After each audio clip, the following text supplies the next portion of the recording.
A 21-year-old tennis player from the Philippines just compared herself to Clark.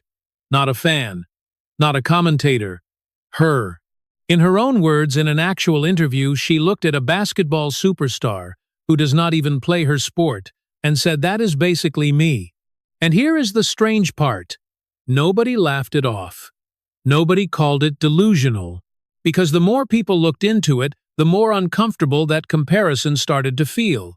Uncomfortable in a good way. Uncomfortable like when a claim sounds crazy for exactly 3 seconds before your brain catches up and goes, "Wait, that actually tracks."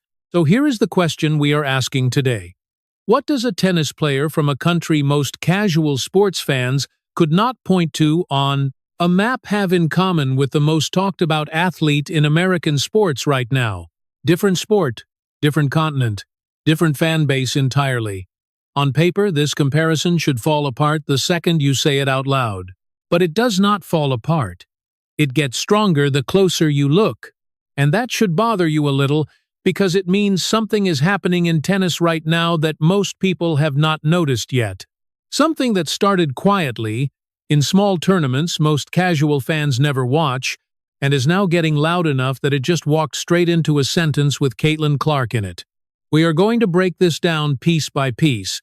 Not the tennis stats, not the highlight reels, the actual mechanism behind why this comparison works, including a part of it that has almost nothing to do with either athlete, personally, and everything to do with timing. Most people never think to look at. By the time we get through this, you are not going to think this comparison is a stretch anymore. You might actually think it undersells what is coming. But first, you need to know who we are even talking about and why a basketball player who has never touched a tennis racket became the measuring stick for her rise in the first place. So let us talk about who Alex Eala actually is, because if this is your first time hearing her name, you are not alone. And that itself is part of the story we are building here. Eala is from the Philippines. Before this year, if you followed tennis casually, you probably knew the big three names: Sabalenka, Swiatek, Gauff. Eala was not on that list. She was a promising young player grinding through lower-tier tournaments the way almost every future star does, mostly invisible to anyone who was not already deep into the sport. Then 2026 happened. She won her first career title. She reached the 4th round at Wimbledon, further than she had ever gone at a Grand Slam. She beat a defending champion along the way, which is the kind of result that makes tennis insiders sit up even if the general public has no idea it happened. She is now projected to enter the US Open as a seeded player, ranked inside the top 20 inches the world. That is not a slow climb. That is a player accelerating in real time, in front of everyone. During the exact season, people started paying attention. Now here is the part that matters more than any of those results. It is not just that she is winning, it is who is showing up to watch her win. At tournaments across multiple countries, you will see Filipino flags in the stands, sometimes in numbers that outnumber the fans of the actual home country hosting the event. Players who have been on tour for a decade have said publicly they have never seen anything quite like it. That is not normal tennis fandom. That is something else. And this is exactly where Clark comes in. If you do not follow basketball closely, here is the short version. Clark did not just become a great player. She became a reason people who had never watched a single WNBA game in their life suddenly started watching. Arenas that used to have visible empty seats started selling out completely. Television ratings jumped in ways that made networks completely rework their broadcast schedules. She did not just play the sport well. She pulled an entirely new audience into a sport that had been fighting for attention for years. That is the actual comparison.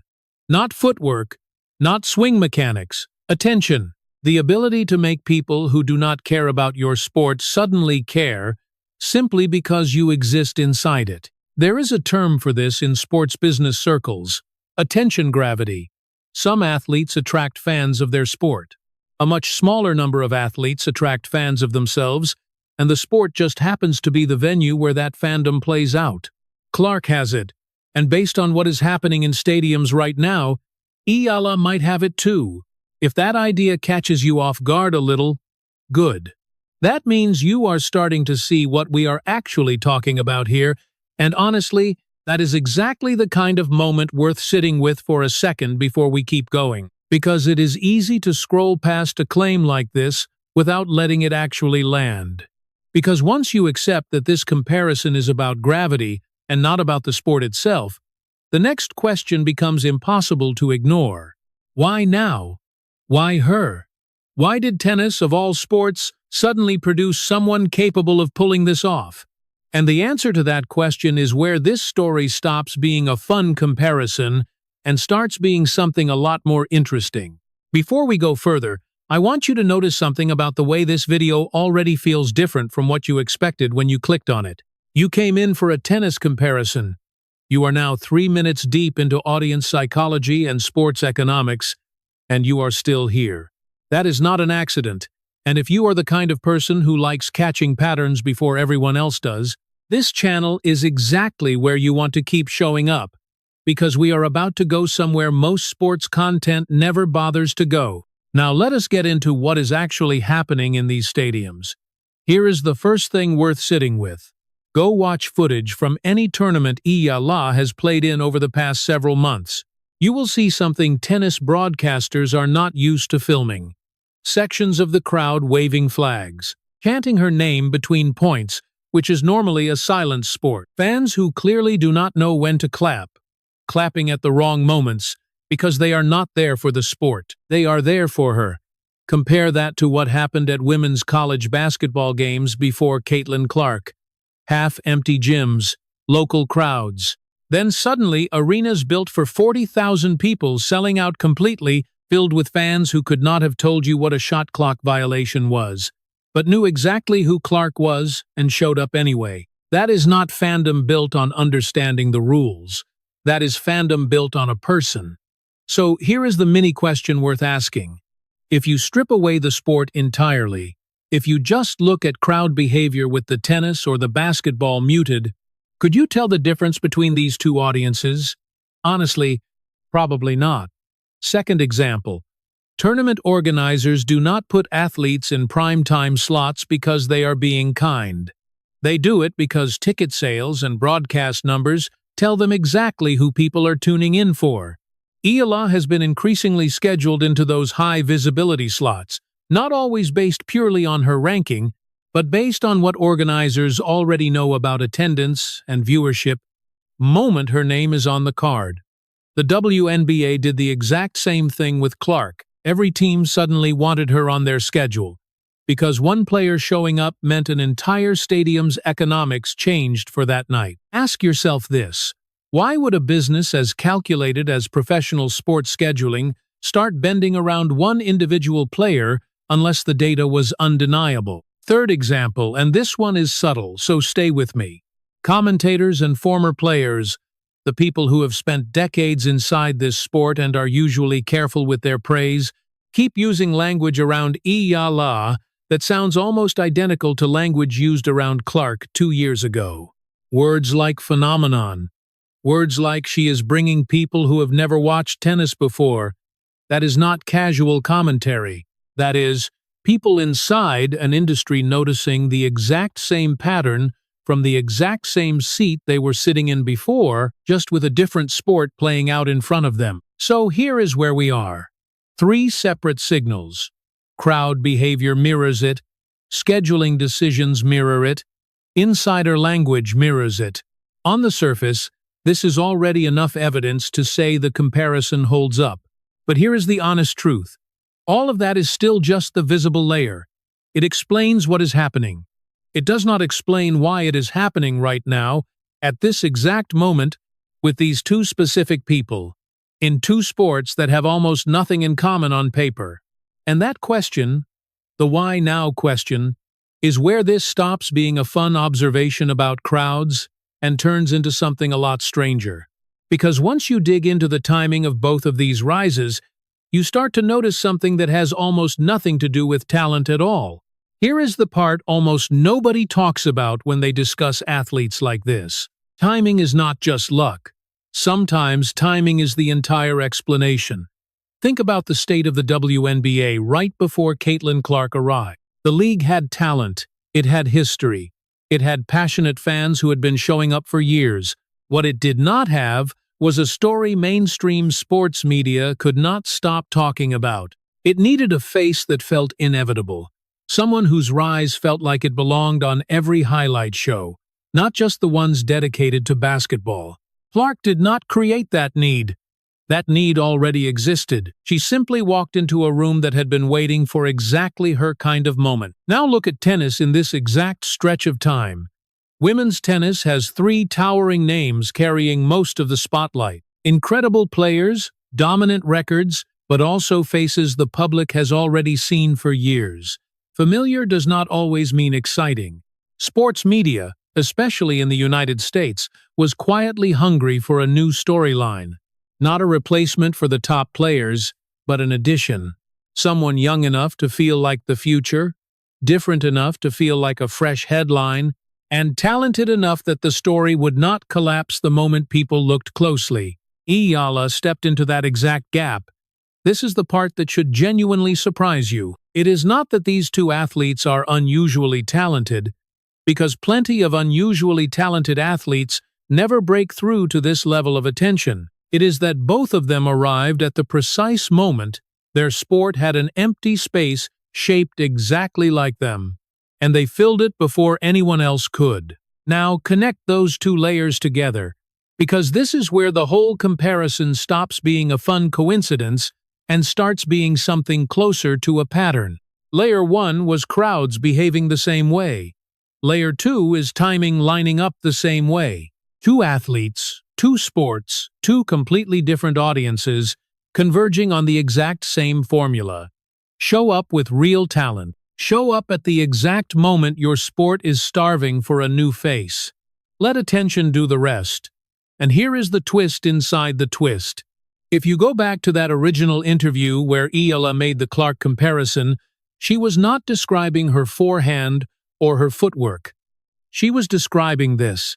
She was describing the feeling of being the person a sport suddenly needs, whether you ask for that role or not. That is not arrogance. That is a young athlete who somehow already understands something most people spend their entire careers never figuring out. She is not just playing tennis. She is playing a role tennis has been missing, and she seems to know it. Sit with that for a second, because I think this is the moment worth pausing the video for. Not to look something up, just to actually think about it. If you have ever watched an athlete rise fast and wondered whether it was pure talent or whether something bigger was pulling them upward, I want to know what you think after hearing this. Drop it in the comments, because some of the most interesting takes on this channel come from viewers who catch an angle I did not think of. And this feels like exactly that kind of topic. Because once you accept that timing shaped this as much as talent did, a much bigger question opens up. If Eala really did walk into the exact gap tennis needed filled, the numbers should show it, not vague impressions. Actual measurable proof that this is not just a vibe people are imagining, but something real happening in real time, visible in the data if you know where to look. And that is exactly where we are headed next. Because talk is one thing, receipts are another. Let us stop talking about impressions for a second, because impressions can be wrong. Numbers are harder to argue with. Start with her actual season. In 2026, Eala played 54 singles matches and won 36 of them. On hard courts specifically, her record sits at 22 wins against 9 losses, which is the surface the US Open is played on. She reached the 4th round at Wimbledon, the deepest she has ever gone at a Grand Slam, and along the way she beat a defending Grand Slam champion, a result that made headlines far outside tennis circles that normally would not blink at a 4th-round upset. Then she went on to win her first career WTA title, and she did not win it quietly. She came back from a set down in the final to close it out, the kind of finish that gets replayed specifically because it forces people who were not paying attention to suddenly ask, "Who is this?" That is the talent side. Undeniable, measurable, sitting right there in the record book. Now here is the side that connects directly back to Clark. Broadcasters and tournaments do not schedule based on sentiment. They schedule based on data about who people actually tune in to watch. Over the course of this season, Eala has increasingly been placed into featured, high-visibility match slots, the exact same treatment top-drawing names receive, and this shift did not happen because her ranking alone demanded it. It happened because the numbers behind the scenes told organizers something before the general public even noticed it. Compare that to what happened with Clark early in her rise. Television executives did not suddenly discover women's basketball had gotten more exciting overnight. They discovered one name was moving ratings in a way nothing else in the league was, and they restructured entire broadcast schedules around that discovery. Different sport? Same exact decision being made for the same exact reason. Here is a prediction worth putting on the record right now. If this trajectory continues at anywhere near its current pace, Eala is not just heading toward a higher ranking. She is heading toward becoming one of the most commercially significant faces in women's tennis within the next 2 to 3 years, regardless of where she sits in the rankings at any given moment. Ranking measures how well you play. This measures something else entirely, and that something else is usually worth more in the long run. And here is one detail almost nobody brings up when they make this comparison, something that actually makes Eala's version of this story harder than Clark's, not easier.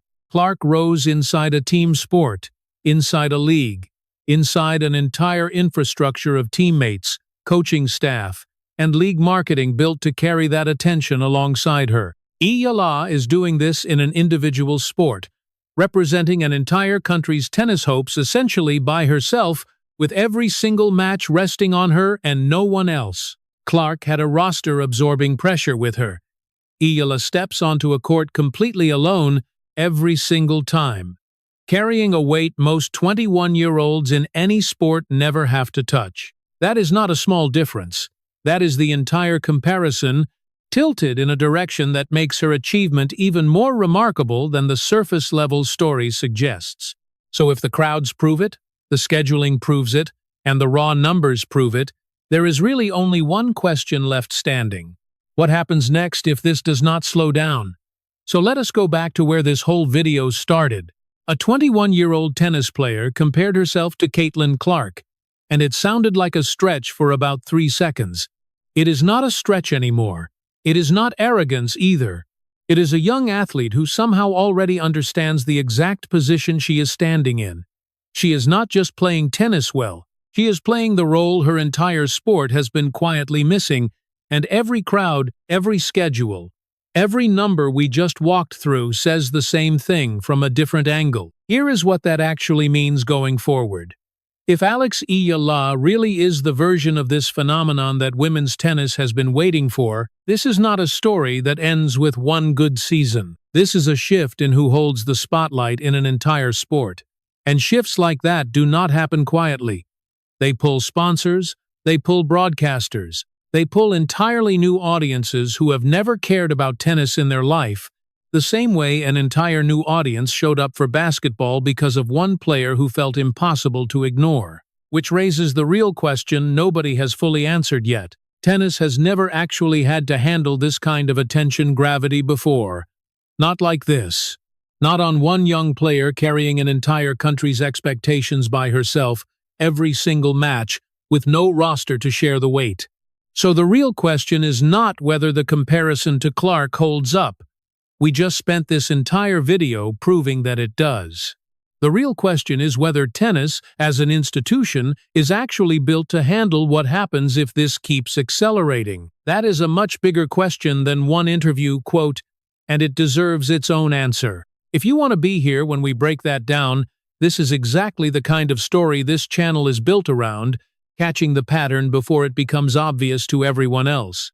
Subscribing means you will not miss it when we come back and answer the question we just opened, because this story is not close to finished. And honestly, neither is she.